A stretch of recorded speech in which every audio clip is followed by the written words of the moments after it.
It's the end of winter. Spring is right here. And right over here are wood frogs, the harbinger of spring. These awesome frogs come out every year about this time here in the Mid-Atlantic region by the millions. They all come from the woods all around where they've been hiding underground all the rest of the year. And they all congregate down into these puddles in the middle of the woods that dry up in the summer. The fancy word for these puddles, vernal pools. We're gonna go check out a vernal pool right now where I'm pretty sure there's some major wood frog action happening. Let's go check it out. Can you hear that? To a lot of people, it sounds like ducks. But it's not ducks, it's not a bird, it's a frog. Lots of frogs. All the ripples that you see, those are frogs trying to get away from me. The ones that are singing are all the males.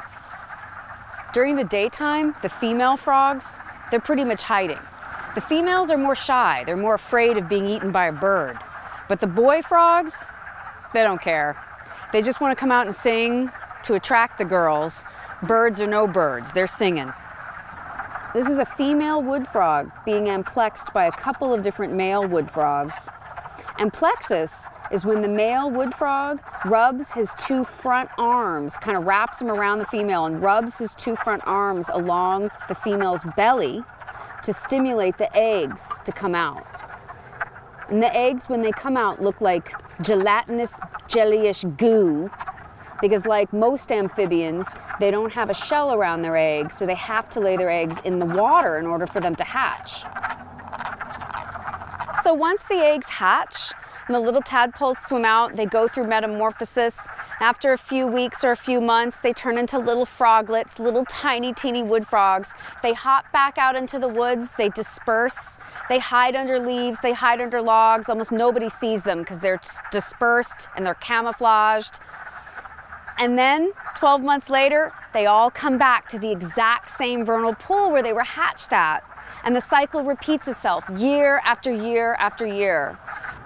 And this is all happening right here in a major suburban, highly populated area. And these frogs have been here for millions of years doing this every single year. Wood frogs range from Alabama all the way up to the Arctic Circle. So these frogs can survive in crazy cold temperatures. In fact, their bodies can freeze solid. And keep in mind, amphibians, wood frogs are amphibians, are vertebrate animals, just like you and me. And right now, scientists are studying wood frogs to learn the secret. How do they freeze solid? Because then they can defrost and just hop away. Kind of like Han Solo in The Empire Strikes Back when they froze him and he defrosted.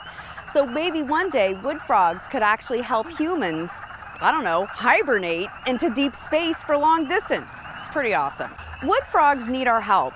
And a couple of the reasons that they need our help is that their habitat, like these vernal pools, are in trouble. They're disappearing because humans are developing roads and buildings and destroying them completely, or they're being polluted by pesticide and other chemical runoff. Here's what you can do to help protect vernal pools. When you're out walking your dog, just keep him on a leash so he doesn't go tromping through the vernal pool and destroying the eggs and the frogs and the other creatures that are living there.